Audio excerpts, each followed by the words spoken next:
उन्होंने ऐसा कोई काम नहीं किया जिस पे आप उन पे FIR काट दें। वो एक सूबे के चीफ मिनिस्टर हैं, इलेक्टेड हैं, उनका राइट है कि वो आएँ इस्लामाबाद, उनका राइट है कि वो जाएँ इमरान खान से मिलें, उनके पास कोर्ट्स के ऑर्डर हैं, जमहूरी तरीके से भी, जेल मैनुअल के हिसाब से भी चीफ मिनिस्टर का और उनके जो पार्टी लीडरशिप है उनका ये राइट बनता है कि वो जाके मिले। तो अगर इस तरीके से आप FIRs करते जाएंगे, रुकावटें पैदा करते जाएंगे, ब्लेम गेम चलती रहेगी, तो ये मुल्क का नुकसान होगा, टकराव होगा जिसमें किसी का फ़ायदा नहीं होगा। तो मेरी ये रिक्वेस्ट होगी कि इन हथकंडों से बाज आ जाए और FIRों से कुछ नहीं होता। खामखा तलखी और बढ़ेगी, तलखियाँ बढ़ने से फासले बढ़ेंगे, मुश्किलात बढ़ेंगी। जो इक़्तिदार की कुर्सियों पे बैठे हुए हैं उनके लिए सबसे ज़्यादा मुश्किलात होंगी। थोड़ा सा सोच से चला तो ज़्यादा बेहतर होगा।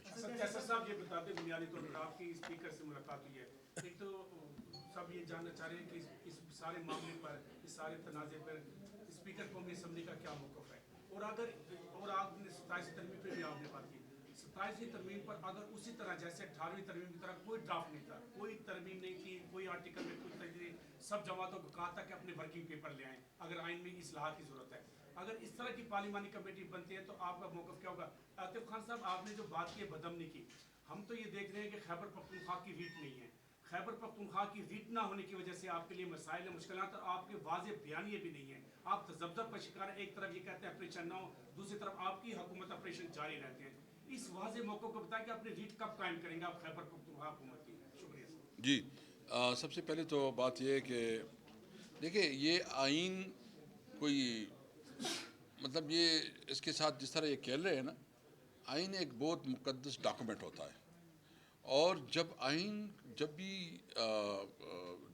1973 आइन जब इन्होंने ड्रॉप किया तो उसमें तमाम पॉलिटिकल फोर्सेस, वो अपोजिशन की थी, यानी उस वक्त भुट्टो ने तमाम अपोजिशन पार्टी को साथ बिठा के एक कंसेंसस से डॉक्यूमेंट बनाई, और इस तरह 18 अमेंडमेंट भी, और इस पर लंबी डिबेट होती है, डिस्कशन होते हैं, कंसेंसस बनने के लिए एक पूरा ब्रेन स्टार्मिंग होती है।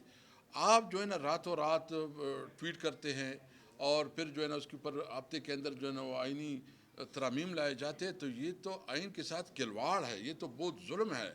आप जो भी करें उसके लिए एक प्रॉपर डिबेट, डिस्कशन और एक पूरी प्रोसेस से होकर गुजारे, ताकि उसके ऊपर आपका इंटेलेक्चुअल तबका, आपका जो स्टेक होल्डर है, वो उसके ऊपर पूरा अपना नुक्ता नज़र दे दे। तो ये इस किस्म की कानून साजी जो है ना है इसमें, ये बहुत नामनासिब है, बहुत जुल्म है। दूसरी बात यह है कि इस वक्त पीपल पार्टी, ये सारा गेम पीपल पार्टी की कोर्ट में है। पीपल पार्टी की जो बानी था जुल्फ़िकार अली भुट्टो, वो इसका खालिक है और उन्होंने बनाया था, और उसका नवासा शायद इसका बुनियाद बन रहा है कि उसने 1973 आइन को ख़त्म कर रहा है। और अभी जो है ना वो ड्रामा करके रात को जो है ना एक ट्वीट करते, फिर कहते फिर मीटिंग जारी है, फिर होगा कि अच्छा एक दो और पॉइंट पे और भी हमारा एग्रीमेंट हो गया है। आवाम को बेवकूफ़ बनाने के लिए इस किस्म की टोपी ड्रामा कर रहे हैं। पीपल पार्टी या आवाम की सियासत करेगी या ये दरबारी सियासत करेगी, अभी उनकी मर्ज़ी है। अगर इसमें भी ये आवाम के ख़िलाफ़ खड़े हो गए तो बिलावल भुट्टो बाय बाय, तुम्हारे सियासत में फिर कोई फ्यूचर नहीं है। तुम जो बड़ी बड़ी तकरीरें और बहुत लंबी लंबी तकरीरें, वो आपकी वालिदा जो बहादुरी से लड़ी है, उसने अपनी सियासत को बचाया है। आपका नाना जिस तरह उसने स्ट्रगल की और एक बहुत अच्छा डॉक्यूमेंट, मुकद्दस डॉक्यूमेंट इस कौम को दिया, आप उसको ख़त्म करने पे तुले हुए हैं। हम मुतालबा करते हैं कि पीपल पार्टी अपने रवैये पे नज़रसानी करे, अगर वो कड़े होते हैं तो उसकी सियासत ज़िंदा होगी। हम इस रवैये की मजम्मत करते हैं। और बाकी बात जो है ना आपने की है वो भी मैं समझता हूँ। देखें, ये जो ऑपरेशन है, हमने हमेशा कहा है कि हम किसी तौर पर जो ऑपरेशन का तस्वर है कि आप पूरी की पूरी आबादी को IDP बनाए, उसको जो है ना आप बड़े लेवल पे उसकी डिस्प्लेसमेंट करवाएं, उसकी वजह से 21 ऑपरेशन हो चुके हैं। वो 21 ऑपरेशन की नताइज क्या निकले? क्या दहशतगर्दी ख़त्म हो गई? हमारा मुतालबा ये कि हम समझते हैं कि दहशतगर्दी का ख़ात्मा हो, मुकम्मल ख़ात्मा हो, लेकिन उसके लिए जो मैकेनिज़्म है, ज़रूरत इसकी है کہ آپ جو کریں صوبائی حکومت ہو, پولیس ہو, لوکل کمیونٹی ہو, لوکل ایڈمنسٹریشن ہو, اور ایک مشاورت سے امن و امان کے لیے ایک پالیسی ہو. یہ جب سب مل کے نہیں کریں گے, اس لیے تو ہم نے یہ کانفرنس بلایا ہے, اور اس کانفرنس میں ہم نے یہ فیصلہ کرنا ہے کہ ہم نے کیا پالیسی بنانی ہے. اس کے لیے ہم نے تمام سیاسی پارٹیوں کو, وہ جو بھی پولیٹیکل پارٹیز ہے, اس کی لیڈرشپ کو بلایا ہے, اور اس کا مقصد یہ ہے کہ ہم ایک ایسا پالیسی بنائیں جو صرف پی ٹی آئی کی نہ ہو, جو صرف پشاور جو صرف پی ٹی آئی کی نہ ہو, جو صرف حکومت کی نہ ہو, بلکہ قومی پالیسی ہو اور پوری صوبے کی عوام کی پالیسی ہو. اس اہم موقع پر اپوزیشن لیڈر کے نوٹیفیکیشن جاری نہ ہونا, کیا سمجھتے ہیں پی ٹی آئی کو ذہنی اذیت دی جا رہی ہے؟ اور نمبر 2, یہ جو امن جرگہ ہونے جا رہا ہے, آپ کو کیا لگ رہا ہے, کیا اس میں بھی رکھنا ڈالنے کی کوشش کی جا رہی ہے ان طاقتوں کی جانب سے جو بار بار سہیلا آفریدی کو پوائنٹ آؤٹ کر رہے ہیں؟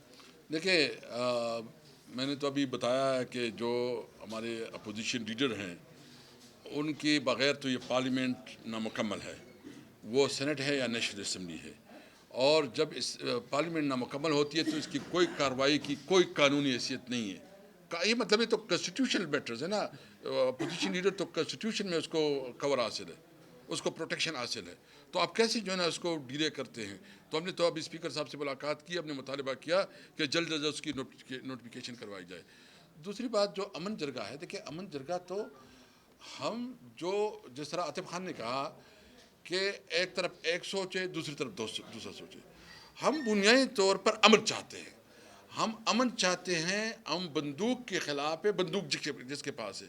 ہم سمجھتے ہیں کہ اگر امن ہوگا تو روزگار ہوگا, کاروبار ہوگا, اور ایک خوشحالی اور ترقی ہوگی.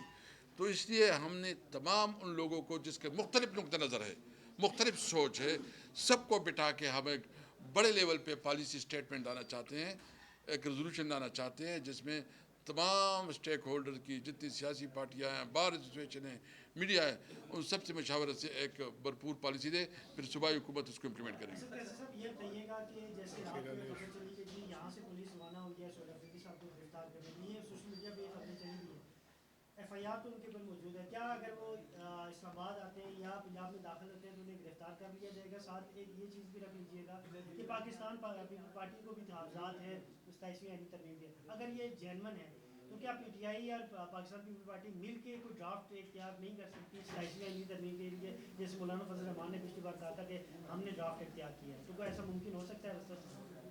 دیکھیں, سب سے پہلے تو پیپل پارٹی اپنی کلیئرٹی لے کے آئے نا.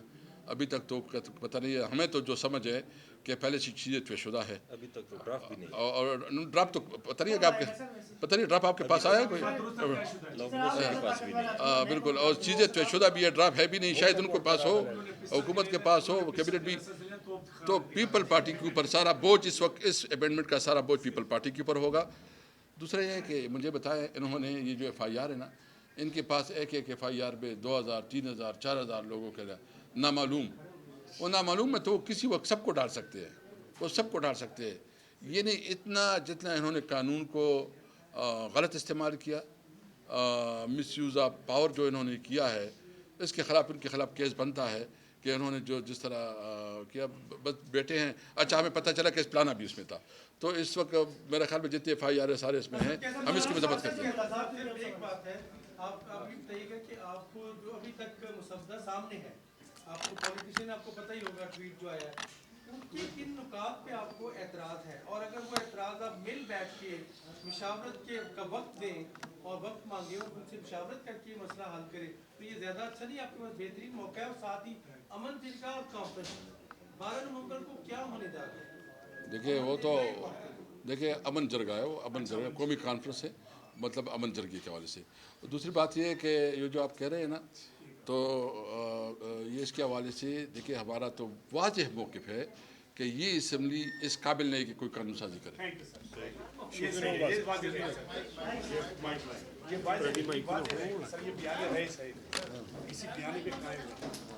یا تو یہ کہ ہماری پہلے 10 پھر آتے